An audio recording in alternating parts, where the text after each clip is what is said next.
Hi, welcome back to week 51 of Foundation 52. This is our third video this week, and this week we're talking about leadership. In this particular video, we are talking specifically about leadership skills as a small business owner. The first video was an intro to leadership, and the second one was on a correlation between employee satisfaction and your leadership skills. So in this one, let's talk a little bit about some of the leadership skills that you need to be a great business owner, or at least maybe that's not the best way to say it. Maybe it's if you have these leadership skills, if you can develop these, you're going to be a better business owner and you're going to develop stronger employees. Okay. That's probably a better way to say it. So the first one is having the ability to inspire others and to have a vision for where the company is going. And not all business owners have this, right? So wanting to inspire and motivate others to do good work, to be part of a team, to want to grow and develop, and to want to do the very best for the company, that it almost requires you to be a charismatic leader, right? And you hear that a lot where people are just super charismatic and they have a great personality and people want to be around them. They want to learn from them. And one of the fastest ways to achieve that is to be genuinely interested in other people and to demonstrate personality, right? So for some people, this is really hard because I don't even want to say they're introverts, because I'm an introvert, right? And I define introverts as being the way that you recharge your batteries when you've just had too much peopling is that you need alone time. And I love to be alone. And it's not because I don't love people. It's just because I get drained emotionally from people fairly quick. But you see a lot of charismatic leaders who just love to constantly be surrounded by people. So it doesn't really matter if you love people and being surrounded by them, or if you need time alone. What being charismatic really amounts to is being engaging, asking questions, listening to understand, offering tips on success, just being really engaged and present in your company and in your employees' lives or employees' jobs, right? So it's also knowing, like, when you are under like stress, which comes a lot for business owners, right? We get stressed about things. You have to know where your limits are and know like how you are responding to stress. A lot of people don't realize the impact that stress has on them, and they're just all of a sudden like snapping at people, like snap, snap, snap. And you've got to understand when that's happening, because that can be a little, well, first off, it's very off-putting, but it can also be a little confusing for employees, especially if they don't understand the stress that's happening. So you just want to be really clear on your intentions when you're talking to people, and you want to really understand have a vision for your company and where things are going, and be able to talk about that vision with your employees. Employees love to see the big picture or know the big picture and feel like they're in on the planning. So that's all part of being a strong leader. The second one is set clear goals and stay focused, right? So when you have goals for the business that you're trickling down to your employees, it's motivating. People want to be a part of the plan. They want to help. And if you can help them, if you can include them in the planning and the goal setting, even better, right? And maybe they don't have to be involved in all of the goal setting, but in some of the goal setting, it really motivates employees. It makes them want to be a part of something bigger. And it emphasizes your leadership skills, because you don't feel like you have to control every single part of your business. And that's key, because a lot of leaders want to control everything, and they don't want to ask for help. They want to control and tell everybody else what to do, but they don't want anyone telling them what to do or giving them advice. And part of leadership is having other people make some decisions and be involved in goal planning and in what the future holds for the business. And once you set those goals, you want to stay focused on those goals, right? Don't be wishy-washy and you set a goal 1 week and then 3 weeks later, you're like, oh, hey, let's do this instead. It's very confusing for employees. Sometimes you have to change direction. And we talk a lot about pivots during this course. Pivots happen. And when they do, you've got to communicate why they're happening, right? You can't just decide one day like, oh, I've got a better idea. This one no longer matters, and not explain to your team why you've adjusted course. So have a vision, stay focused. And if you need to change course or adjust for any reason, you've got to explain why you're adjusting course and what's happening to the original goal. Communication skills. Strong leaders communicate well, but they also receive feedback well. So you've got to be able to give and receive feedback, to be transparent with your communications. If somebody asks you a question that you can't answer, you just need to say, I can't answer that question right now.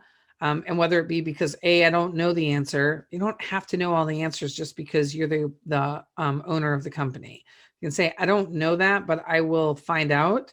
Or if it's something that you do know and you can't share the information yet, then just say, I'm so glad you asked that question, but I can't actually share that information right now. But as soon as I can, I will circle back with you, or I'll circle back with the whole team. Just be transparent about it. Don't act like you didn't hear the question. Don't ignore it.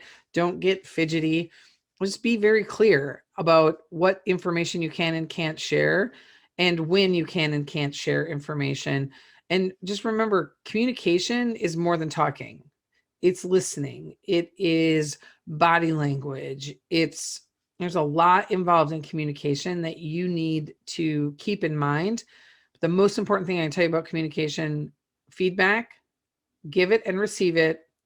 When you give feedback generously, you have to meet people where they're at. Not everybody is in the same space that you are, right? So you might be, feeling really confident about something, and you've got an employee who is on shaky ground, unsure of themselves.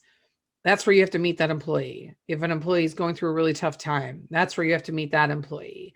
You have to meet people where they're at when you're giving feedback of any type and when you're communicating with them. As a leader, it's one of the strongest and best skills you can develop for working with your team. Next, know the strengths and weaknesses of yourself and your teammates. Now, as your business grows and scales, this one gets a little bit tougher to know the strengths and weaknesses of everybody. But when your team is small, you should know. You should know where they're strong, where they have weaknesses, what their goals are, where they want to improve, and help them achieve that. And more important than knowing that about your team, you need to know it about yourself. You need to know where your weaknesses are. And we've talked about this already. Making that list of where you have weaknesses and then developing plans to improve those weaknesses is going to go a long way for you as a leader. You have to know when to ask for help. Just because you're the business owner, just because you're the leader, doesn't mean you don't get to ask for help. There are things that are going to be outside of your core strengths. They're not going to be in your wheelhouse, and you're going to have to ask someone else for help. We had to ask for help on a number of things as we started SB Pace. Corey didn't love it. He's not great at asking for help. He's getting better. I don't typically have a problem asking for help when it comes to work situations. Not so great at it in my personal life, but in business, I'm okay asking for help and saying like, hey, I need some help in this area. But I will try and figure things out for myself first. So that's kind of the key, is you've got to know like when to ask for help, and whether that be from someone else on your team or bringing in an external resource to help. But if you want to grow, if you want to 10x your business and you have no clue how to do that, bring somebody in. Don't wing it. It's a big area. So hire some help. If you don't know how to do social media marketing, or you want to get better at it, or you want to attract more customers by doing social media marketing, then bring somebody in to teach you to do it for you.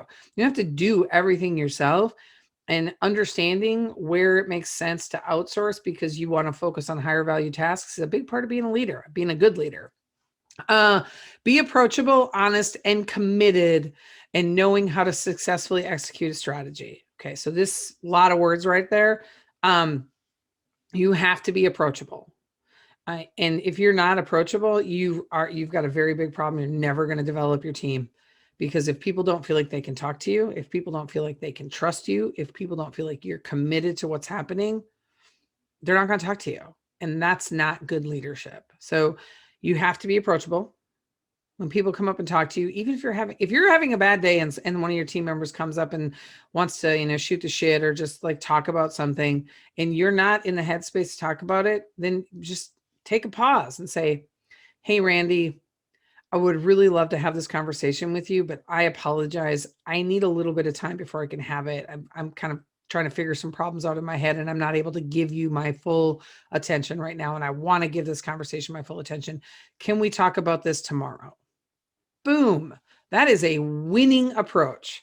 And the employee is going to be so thankful that you, one, acknowledge that you weren't really all in on that conversation, and two, that you asked for time to have the conversation because you do want to know what they have to say.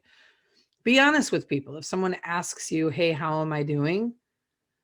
And they're not doing well in their role, then be honest, but be constructive. And again, that's a conversation you want to have in private, but give them tips on how they can improve. Don't just tell somebody they suck. Tell them how they can improve. Tell them what specific things they can do. Give them a book to read. Tell them to hire a coach. Offer them a coach if you have something. Don't just leave them hanging like, hey, you're not that good. Help them. That's leadership right there. And if you have that skill as a strength, spend some time with them. If you can afford to spend some time with them. I know as a small business owner, time is not always our friend.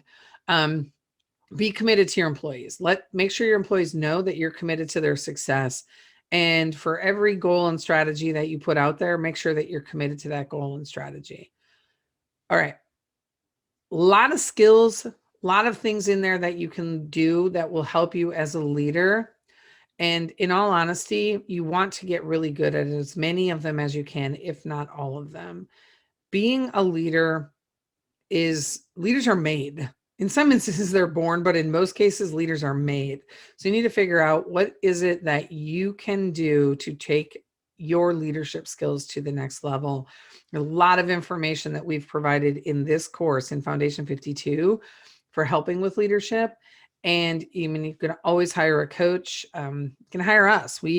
I'm experts at leadership development. So feel free to reach out and just know that there's some downloads you can take a look at. And as always, if you have questions, do not hesitate to reach out and ask, and make sure you join our live monthly Q&A where we answer all the questions that you have. And we're so glad that you took the time to listen to this particular week's videos, because leadership is really important as a small business owner, and we want to give you every possible advantage that we can. So thanks for tuning in. Have a great week.